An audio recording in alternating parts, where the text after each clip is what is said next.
ఓం శ్రీ విఘ్నేశ్వరాయ నమః. ఓం బుద్ధే నమః. ఓం జగద్గురు వేదవ్యాస భట్టారకాయ నమః. ఓం జగద్గురు శ్రీకృష్ణ పరంబ్రహ్మణే నమః. ఓం శ్రీ గురుభ్యో నమః. శ్రీమద్దేవి భాగవతం. శ్రీమద్దేవి భాగవత మహాత్మ్యం భాగం 33గా చదువుకుంటున్నాం. తృతీయ స్కందంలో అధ్యాయం 26.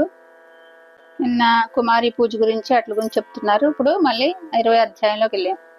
కురీపినులు, కులహీనులు, గాయాలతో కురుపులతో ఉన్న వాళ్ళు, రోగ వ్యాధి పీడితులు, వికలాంగినులు, అక్రమ సంజాతులు ఈ పూజకు కన్యలుగా పనికిరారు. రూపవతి, ఆరోగ్యవతి, ఏకవంశ సంజాత, ప్రణవర్జిత మాత్రమే అర్హురాలు. బ్రాహ్మణ కన్యలను పూజిస్తే సర్వకార్యార్థి సిద్ధి కలుగుతుంది. జయార్థులు క్షత్రియులను పూజించాలి. లాభార్థులు వైశ్యకన్యలను, శూద్రకన్యలను పూజించాలి. బ్రాహ్మణ క్షత్రియులు బ్రాహ్మణ కన్యలను, వైశ్యులు బ్రాహ్మణ క్షత్రియ వైశ్య కన్యలను, శూద్రుడు 4 వర్ణాల కన్యలను అర్చించవచ్చు. ఈ ఎవరెవరిని పూజించాలో ఎవరని చెప్పారు. 9 రోజుల పాటు దేవీ పూజలు చేయలేని అశక్తులు ఎవరైనా ఉంటే వారు అష్టమి రోజున విశేషార్చనలు చేస్తే సరిపోతుంది. అది భద్రకాళిక జగన్మాత జన్మించిన రోజు. కోటాను కోట్ల యోగినులతో కలిసి జన్మించి దక్షాధ్వర ధ్వంసం చేసింది భద్రకాళి. అందుకుని అష్టమి పూజ విశేషం. గంధ మాల్యాను లేపనాలతో, ఫల పుష్పోపహారాలతో, హోమాలతో, బ్రాహ్మణ పూజలతో, పాయస మిషాది నైవేద్యాలతో జగదంబిని సంతోషపరచాలి. 9 రోజుల పాటు ఉపవాసాలు ఉండలేని వారు 3 రోజులు ఉపవాసం ఉన్నా సరిపోతుంది. 9 రోజులు ఉండలేని వాళ్ళు 3 రోజులు ఉన్నా సరిపోతుంది అంట. సప్తమి, అష్టమి, నవమి ఈ 3 రోజులు అతి ముఖ్యాలు, అతి పవిత్రాలు. నిత్య పూజలు, హోమాలు, కుమారి పూజలు, బ్రాహ్మణ భోజనాలు, వీటితో ఈ వ్రతం సంపూర్ణమవుతుంది. మిగతా వ్రతాలు, దాన ధర్మాలు ఇవేవి దేవీ నవరాత్రి వ్రతంతో సరికావు, సాటిరావు. ధనధాన్య సుఖ సంతోష ఆయురారోగ్య వ్రతమైన వ్రతం అదొక్కటే. స్వర్గదాయకం, మోక్షదాయకం. విద్యార్థులు, ధనార్థులు, పుత్రార్థులు ఈ వ్రతాన్ని చేస్తే నిస్సందేహంగా గొప్ప ఫలితాలు పొందుతారు. విద్యార్థికి సర్వవిద్యలు కరతాళమలగాలవుతాయి. రాజ్య భ్రష్టుడికి అనాయాసంగా సింహాసనం లభిస్తుంది. పూర్వజనంలో ఈ వ్రతం చేయని వాళ్ళు ఈ జనంలో వ్యాధిపూడితులుగా, దరిద్రులుగా, పుత్రహీనులుగా ఉంటే గొడ్రాలు కనిపించినా, వితంతో కనిపించినా గత జనంలో దేవీ పూజ చేయని మనిషిని గ్రహించు. ఇహంలోనూ పరంలోనూ దివ్య భోగాలు కావాలని కోరుకునే వారందరూ నవరాత్రి దీక్షతో దేవవ్రతం చేయాలి. త్రిమూర్తులు, అష్టదిక్పాలకులు, సూర్యచంద్రులు, సకల దేవతలు భక్తి శ్రద్ధలతో చండికాదేవిని అర్చిస్తున్నారంటే మానవ మాత్రుడు అర్చించకపోతే ఎలాగా? స్వాహ స్వధ అనే దేవీ నామాలతో యజ్ఞ యాగాదులలో హోమాలు చేస్తుంటే దేవతలు, పితృదేవతలు ఎంతగానో సంతోషిస్తారు. బ్రహ్మదేవుడు లోకాలని సృష్టిస్తున్నాడన్నా, విష్ణుమూర్తి రక్షిస్తున్నాడన్నా, శివుడు కల్పాంతంలో హరిస్తున్నాడన్నా అంతా సాంభవి మహిమ. ఈ సృష్టిలో దేవి అంశలేని పదార్థం లేదు, ప్రాణి లేదు. అటువంటి చండికను నవరాత్ర దీక్షతో అర్చిస్తే మహాపాత కాలం నుంచి కూడా విముక్తి లభిస్తుంది. సుఖ సంతోషాలు వర్ధిల్లుతాయి. ఇక ఇసుమంతైనా సందేహం లేదు. సుశీలుడి కథ. పూర్వకాలంలో ఒకప్పుడు కోసల దేశంలో ఒక వైశ్యుడు ఉండేవాడు. సత్యసంధుడు, శాంత స్వభావుడు, దగాలు మోసాలు తెలియనివాడు, దాన దయ ధర్మశీలుడు, అసూయ లేనివాడు. అందరూ ఇతడి గుణగణాలు మెచ్చి సుశీలుడని పిలిచేవారు. గుణాలలో సంపన్నుడే కాని ధనాలలో నిరుపేద. దానికి తోడు అధిక సంతానం. అడవికి వెళ్లి కాయలు పళ్ళు ఏరి సాయంత్రానికి ఇంటికి తెచ్చేవాడు. అందరూ తలా ఒకటి తిని మంచినీళ్లు తాగి పడుకునేవారు. పెద్ద అమ్మాయికి ఎలాగో కష్టపడి పెళ్లి చేశాడే గాని అల్లుడు కూతురు తన ఇంట్లోనే ఉంటున్నారు. వీరికి తోడు మనుమడు ఒకడు. ఎప్పుడూ ఇల్లంతా గల్లో అంటూ ఉండేది. మనుమడు ఆకలి వేస్తే ఏడిస్తే కోరింది తెచ్చి ఇవ్వలేక ఊరుకోబెట్టలేక సతమతమయ్యేవాడు. ఒక రోజున ఉక్రోషం పట్టలేక పసిబిడ్డని కొట్టి ఏకాంతంలో ఎంతగానో దుఃఖించాడు. ఆ పసిబాలుడు ఎటు వెళ్ళిపోయాడో ఆచూకీ లేదు. ఇదిలా ఉండగా రెండో ఆడపిల్ల పెళ్లికి ఎదిగింది. 11వ ఏడు వచ్చేసింది. అది దాటేలోగా పెళ్లి చేయకపోతే కన్యాదాన ఫలం దక్కదని మరొక కొత్త దిగులు పట్టుకుంది వైశ్యుడికి. అతి కష్టంగా ఈసురోమంటూ కాలం గడుస్తుంది. ఒక రోజున వీధి వెంట వెడుతూ ఒక బ్రాహ్మణుడు కనిపించాడు. అతన్ని చూడగానే ఎందుకో మరి సుశీలుడికి తన గోడు వెళ్ళబోసుకోవాలి అనిపించింది. వెళ్ళి నమస్కరించి అంతా వివరంగా చెప్పుకున్నాడు. మహానుభావ, నాకేమీ అత్యాశలు లేవు. కోటాన కోట్ల రూపాయలు నాకొద్దు. రత్నరాశులు బంగారు కాసులు కోరను. నాకు నా వాళ్లకు ఆకలి బాధ తీరితే చాలు. కనీసం రోజుకి ఒక పూట అయినా 5,000 నోటిలోకి వెళితే చాలు. ఇంతకన్నా నేను కోరేది ఏమీ లేదు. ఈ దారిద్ర్యం తీరే ఉపాయం ఏదైనా చెప్పు. మంత్రమో తంత్రమో జపమో తపమో నోమో వ్రతమో ఏదో ఒకటి ఉపదేశించు. శక్తి మేరకు భక్తి శ్రద్ధలతో చేస్తాను. తమరు వేదాంతవేత్తలు, మహాతపస్సులు. మీకు చాలా విద్యలు తెలుసు. దయచేసి ఏదైనా ఒక దారి చూపించండి. ఇదిగో సాష్టాంగపడుతున్నాను. సుశీలుడిలా ప్రార్థించేసరికి ఆ బ్రాహ్మణుడికి దయ కలిగింది. దేవి నవరాత్ర వ్రతం చేయమని ఉపదేశించాడు. పూజ, భోజన, హవన, పారాయణలతో శ్రద్ధగా చేయమన్నాడు.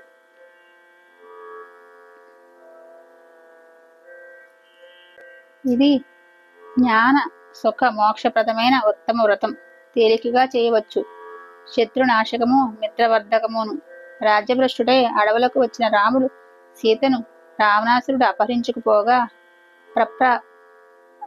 వ్రాద్రిపై విరహవేదంతో వర్షతును కడిపి శరశత్రువు రాగానే ఈ నవరాత్రి వ్రతాన్ని శ్రద్ధగా చేశాడు.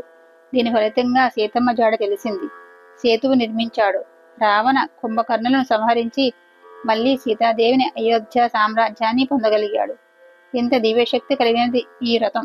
కాబట్టి వనిధ్వరా, నువ్వు కూడా చెయ్యి. నువ్వు నీ కుటుంబము సుఖ సంతోషాలను పొందుతారు అని వ్రత మహాత్యాన్ని క్లుప్తంగా చెప్పాడు ఆ బ్రాహ్మణుడు. అయితే మహానుభావ, మీరే నా గురువులు. అంబిక దివ్యమంత్రం ఉపదేశించండి. నా శక్తి వరకు నవరోత్సవాలు చేస్తాను అని సుశీలుడు ప్రాధేయపడ్డాడు. బ్రాహ్మణుడు ఉపదేశించిన మాయా బీజాఖ్యమైన దివ్యమంత్రాన్ని స్వీకరించి తదేక దీక్షతో జపిస్తూ క్లీం శబ్దంతోటే ఆ రాజు సుదర్శన రాజు క్లీం శబ్దం చేయగానే ఆయనకి దేవే ప్రత్యక్షమై సహాయం చేసింది. ఇట్లాగే ఏదైనా సాధ్యం అవుతుందని చెప్తున్నాడు. శక్తివంచన లేకుండా యథావిధిగా నవరాత్రి వ్రతం చేశాడు సుశీలుడు. క్రమం తప్పకుండా ఏటేటా చేస్తున్నాడు. 9వ సంవత్సరం నవరాత్రులు జరుపుతుండగా మహాష్టమి నాడు అర్ధరాత్రి జగదీశ్వరి ఆ సుశీలుడికి స్వప్నంలో సాక్షాత్కరించింది. అనేక వరాలను ప్రసాదించి కృతకృత్యుని చేసింది. ఇంకా అధ్యాయం 27. వ్యాసమహర్షి ఈ వ్రతాన్ని శ్రీరామచంద్రుడు చేశాడని ఆ విప్రుడు చెప్పాడు కదా. ఏ విధానంగా చేశాడు, ఎందుకు చేశాడు? రాజ్య భ్రష్టుడయ్యాడని, సీతను ఎవరు అపహరించారని అతను అన్నాడు. ఆ విశేషాలన్నీ వినాలని ఉంది. శ్రమ అనుకోక క్లుప్తంగానైనా చెప్పి పుణ్యం కట్టుకోవా? జనమేజయుడు ఇలా ప్రశ్నిస్తాడని వ్యాసుడు ఊహించినట్టున్నాడు. ఒక చిరునవ్వు విసిరి రామకథను అందుకున్నాడు. శౌనికాది మహామునులారా, వ్యాసుడు చెప్పిన రామకథ ఇది. శ్రద్ధగా ఆలకించండి. రామకథ. దశరథుడనే మహారాజు అయోధ్య పట్టణం రాజధానిగా ప్రజా పరిపాలన సాగిస్తున్నాడు. అతడు సూర్యవంశపు రాజు. యజ్ఞయాగాలు చేస్తూ ధర్మబద్ధంగా రాజ్యమేలుతున్నాడు. ఆయనకి రామ, భరత, లక్ష్మణ, శత్రుఘ్నుల 4 కుమారులు. కౌసల్యాసుతుడు రాముడు,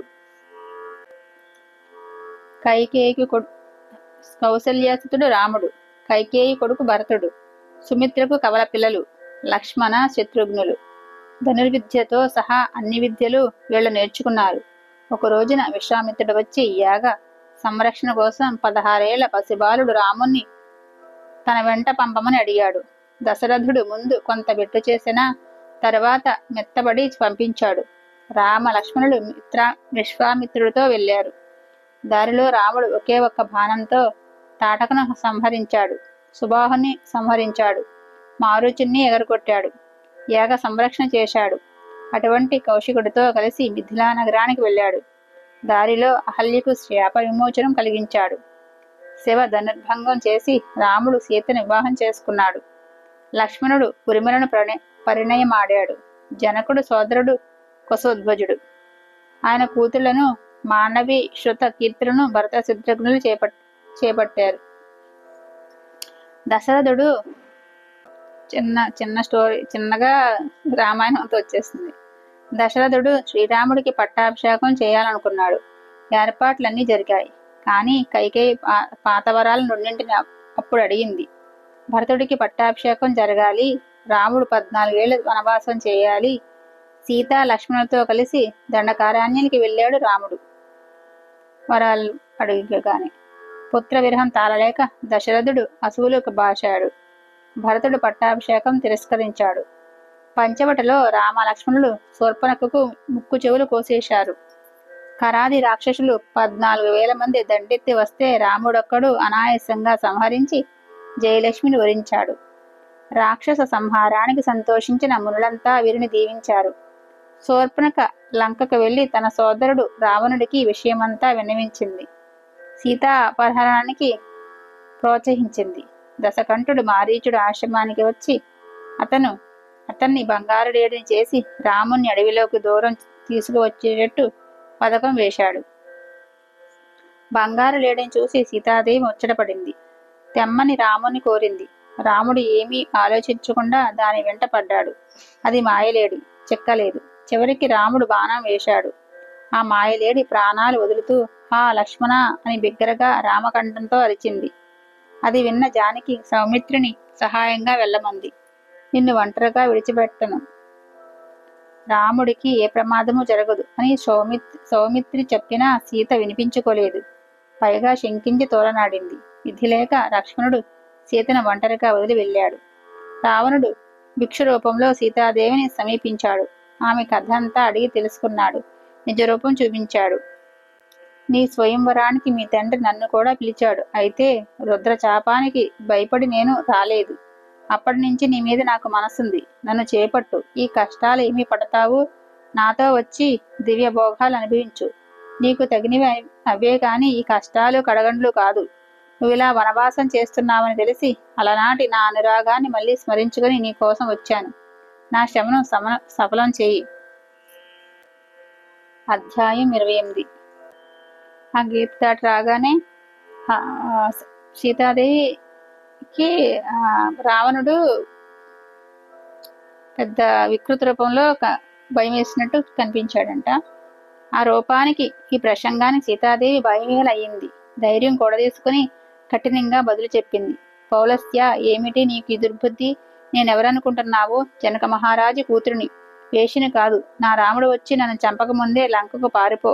నా కోసమని అనవసరంగా చచ్చిపోకు అంటూ సీతాదేవి తన పర్ణశాల లోపలికి అగ్నిహోత్రం సన్నిధికి వెళ్ళిపోయింది.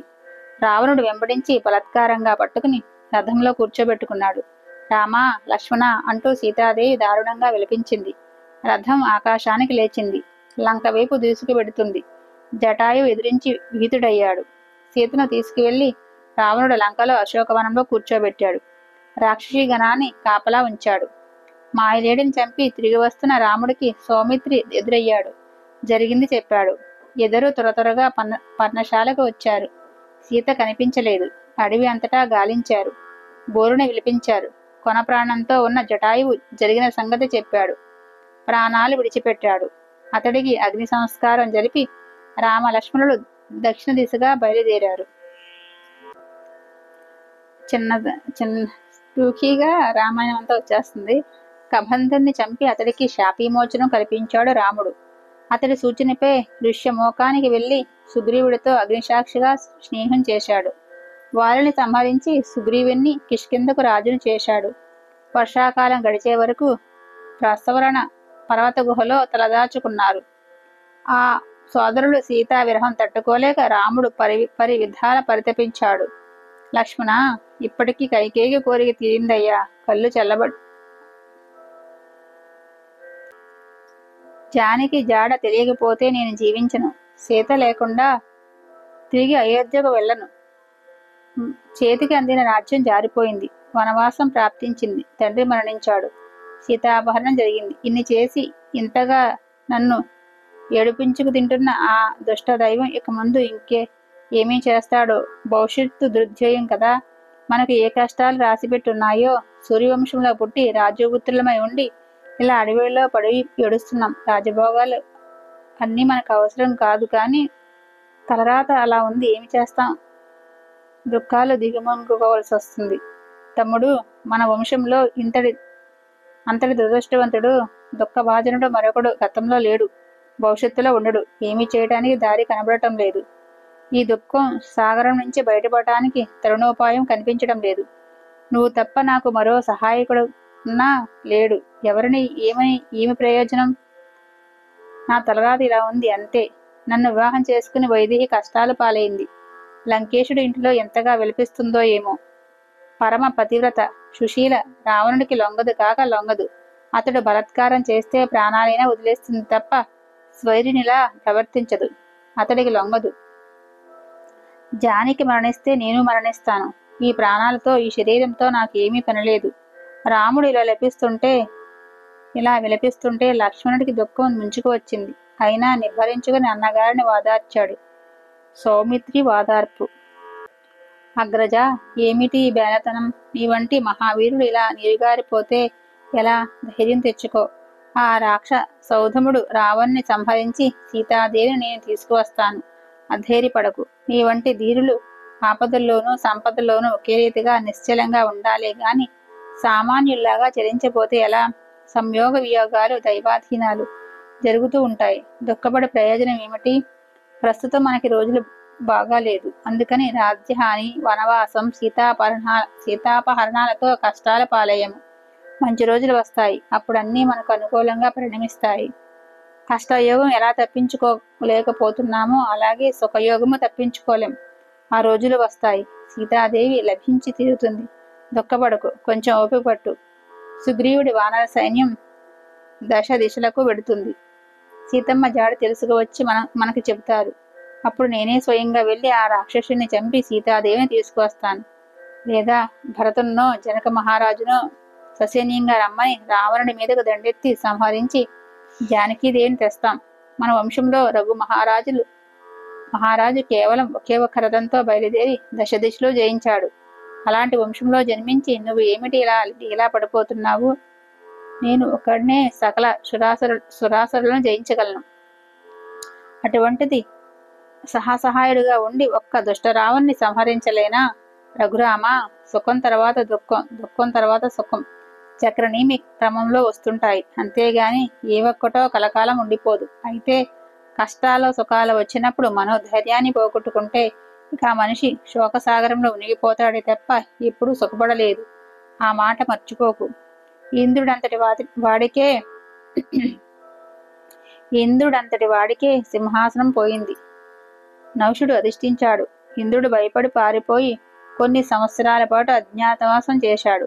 నౌషుడేమో సుఖాలకు కన్నుగానక మహర్షులను అవమానించి సచీదేవిని కాంక్షించి సర్వభ్రష్టుడయ్యాడు. శాపాలకు గురి అయ్యాడు. అందుచేత కష్టాలకు దుఃఖపడకూడదు. గట్టెక్కి ఉద్యమం చేయాలి. అన్నయ్య, నువ్వన్నీ తెలిసినవాడు, జగదేక వీరుడివి. నీకు నేను చెప్పాలా? ఇలా దుఃఖించడం ఎంత మాత్రమూ సమంజసంగా లేదు. ధైర్యం తెచ్చుకో.